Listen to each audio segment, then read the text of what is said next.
Hi, my name is Fehmi Sakkal. I am CWNE number 247, and I'm pretty nervous. This is my first time on stage. This is my second Wi-Fi track around. I was back in Orlando last year. The lights are so bright. So I'm a bit sleepy because I'm sure some of you have traveled far away from the east. I came all the way from Abu Dhabi. It's in the United Arab Emirates. That's like the capital of the country where Dubai is.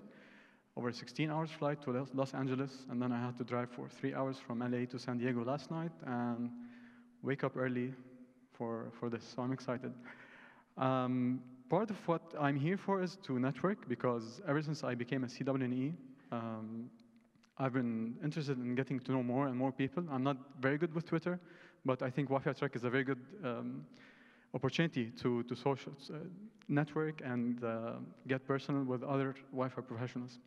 So I'm supposed to talk about today about WPA3, but what actually happened is that, let's see if this is working. Okay. So Tom at CWNP.com, Tom Carpenter, was presenting 2 months ago on CWNP great Wi-Fi presentations, and this is to aid us speakers present for Wi-Fi Track. And at one point, he gives specifically the example of WPA3 and SAE, and how if someone was to present WPA3, they were to drop golden nuggets on the audience to give them something new. And this is what he exactly says, like, a great Wi-Fi presentation should include nuggets beyond the norm, and if all you do is say what everyone else is saying, then it's not going to be a great Wi-Fi presentation. And this is exactly what the time that he mentions it at.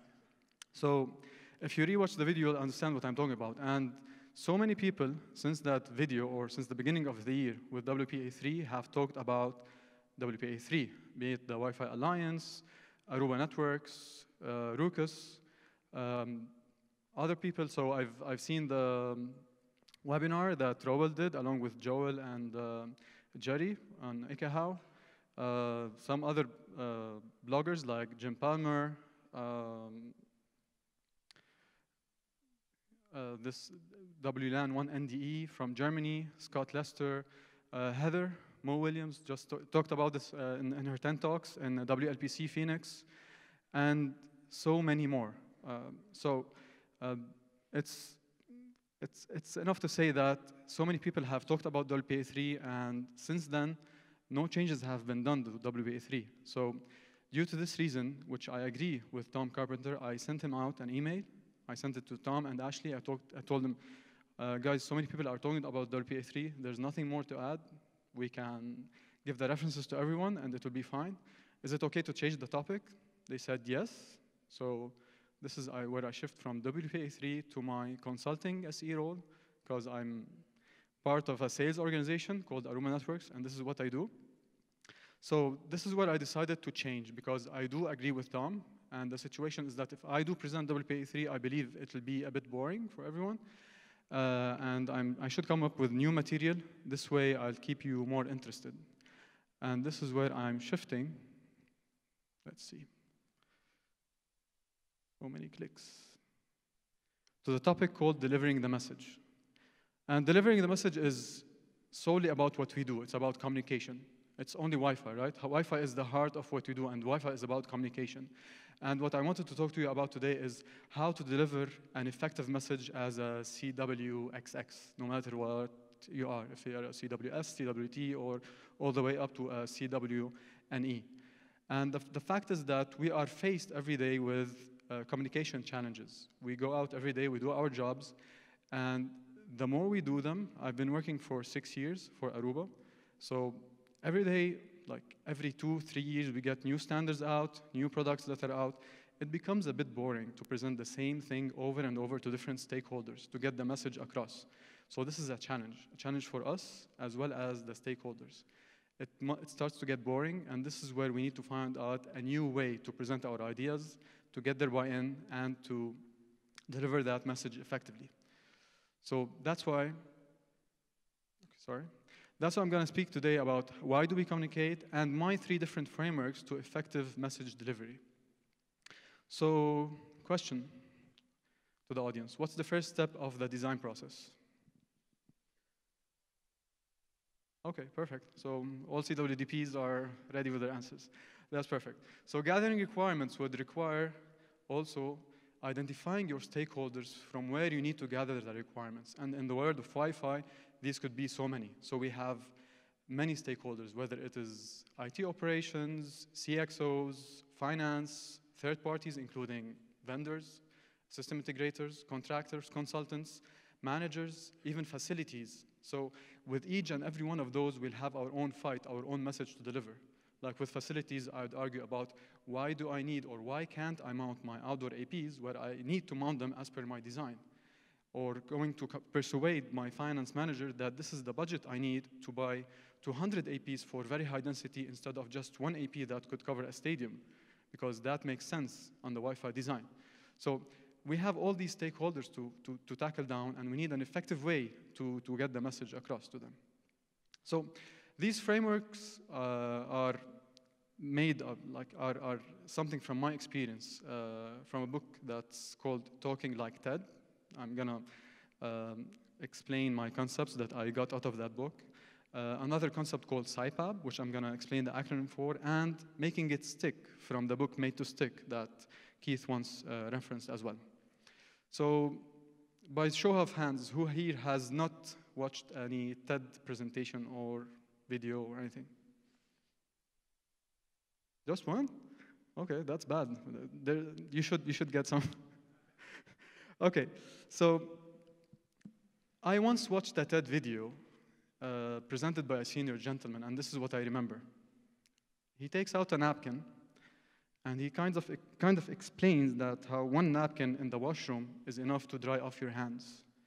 So I was assuming I'll be having a microphone here, but I need 2 hands for this. He just takes out the napkin. He says you can take it out of the dispenser, dry your hands, fold once, dry again, fold twice, dry again, and then your hands are dry, the napkin's wet, and we're saving the trees. This stuck into my head. And this is partly why TED Talks are made. The message gets delivered and it sticks. So what are the components of any TED Talk? Any TED Talk is emotional. So there are different kinds of emotional. It could be empathy. It could be something personal. For me, I choose to make it personal. One example goes like this. This is one story I tell to some of my customers. Again, we're all brothers and sisters here in Wi-Fi, but this was a story about my daughter. So when she was almost 2 years old, she was starting to talk. You'd assume that I would teach her the alphabet. Like I'd tell her mama or daddy, or like she would know the M-O, M-A, D-A, D-Y letters, but instead I taught her A-R-U-B-A, and that was Aruba. Why? Because whenever we're dressing up to go out, she was like, Daddy, Daddy, Cisco, Cisco. I'm like, no, it's let's go, not Cisco. I'm like, okay, let me teach you the Aruba letters. And that's how she knew Aruba before Daddy and Mommy. This is something so personal for me. And this is how I show my loyalty to the brand of my company. So making it emotional is one very effective way. Making it personal is an effective way for message delivery.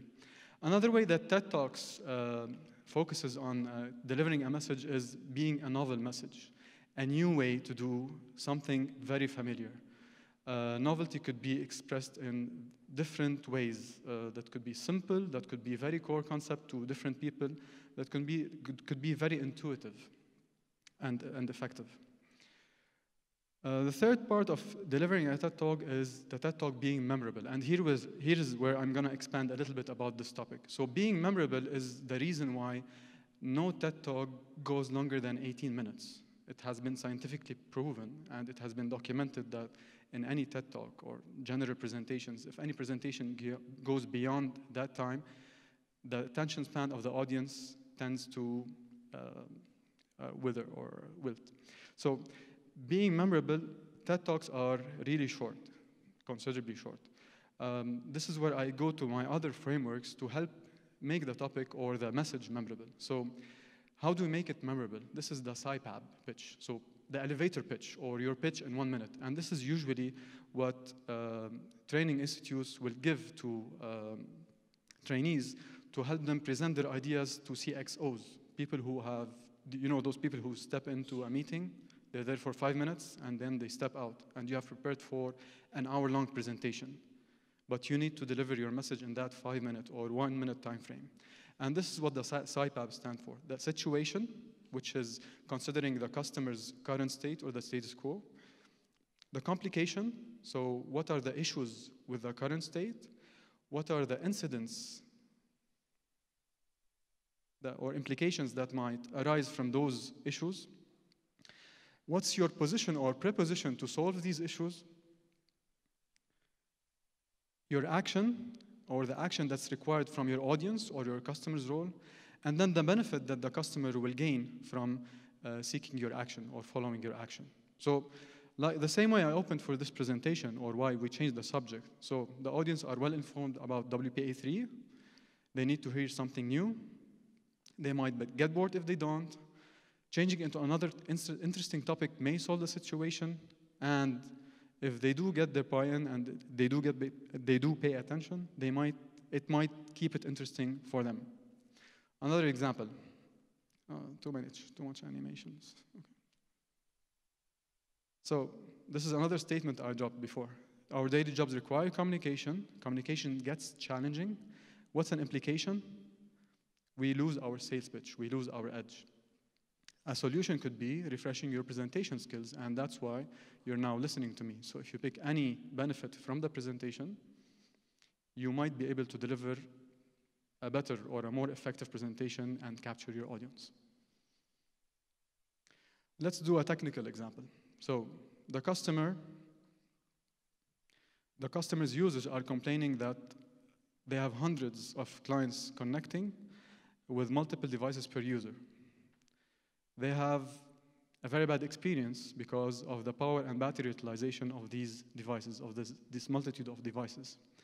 So a proposition would be to switch to smaller cell design, higher rates on lower distances, with multi-user MIMO, with a multi-user MIMO solution. If the customer learns and adopts the new benefit of this Wi-Fi technology, then we might deliver a better user experience with better connectivity and a future-proof network. So this is for the CIPAB pitch. Now, how do we make it stick? Now, Keith summarized this last year in a few concepts in one of his slides on how Wi-Fi could be counterintuitive. And I really like his concept about keeping it simple. So if you remember this picture from his slides, so push down and turn, close tightly to open. So this doesn't make sense. This is not simple at all. Wi-Fi should be simple. Concepts should be explained simply. And what we mean by simple is that even if the idea is taken from one person to another by word of mouth, changed somewhere or another, it would maintain its core idea. So for example, for me, a simple idea in Wi-Fi is, in 2.4 gigahertz, for example, don't only use 20 megahertz channels, maybe except in Japan, but only use 20 megahertz channels. Someone would take this idea, and when they're moving to HT or VHT or VVHT with 160 megahertz, it would ring a bell, and they would be concerned about, wait, how come I'm using 40 megahertz on 5? Or how come I'm using 40 megahertz on 802.11n on 2.4? So a simple idea would stick, and they would remember that a Wi-Fi design would usually rely on narrower channels. Another concept in making it stick is making it unexpected. And here usually I love to remember Jason with his statement, multi-user MIMO is dead. And this is again from the last Wi-Fi. So Jason does make such statements every now and then, but he doesn't throw it like this. It is he does prove it mathematically or one way or another. So this is something that challenges the norms or the preconceptions of the audience with Wi-Fi. So there are multiple ways to do it. Who here is familiar with BadFi, the posts of BadFi? Okay, so who can tell me what's the most significant image of a BadFi installation? Anyone?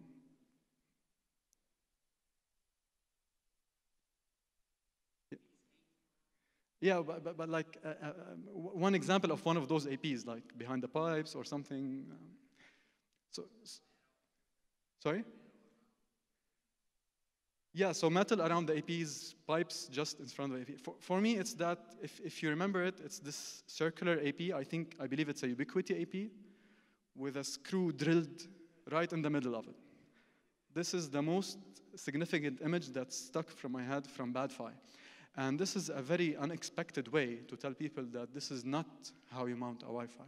Another image is that AP with the Pringles to extend the antenna or to come up with a new design for the antennas attached to it. So again, this is one way BadFi tells wireless practitioners how not to use antennas or mount APs or put them in the wrong placement. Another concept is making it concrete. So concrete is what we usually take a concept and put it in real reference, like Peter McKinsey did last year again in Wi-Fi Track with his real-world protocol analysis. So everyone, or the majority of you might know that Peter is our protocol analysis guru, and this is where he took his protocol analysis skills and put it into physically or a concrete model or process of how to troubleshoot things from the physical layer all the way to the packet layer and any Wi-Fi issues it might go through. So making an idea concrete helps grasp the Wi-Fi design, analysis, and security challenges that we're trying to send across or communicate across with our customers about or stakeholders. Be credible, and this is where I do some poster boy marketing. So this is where I refer to a credible person. So I endorse in my conversation the CTO of CWNP, Tom Carpenter, with his videos or his experience.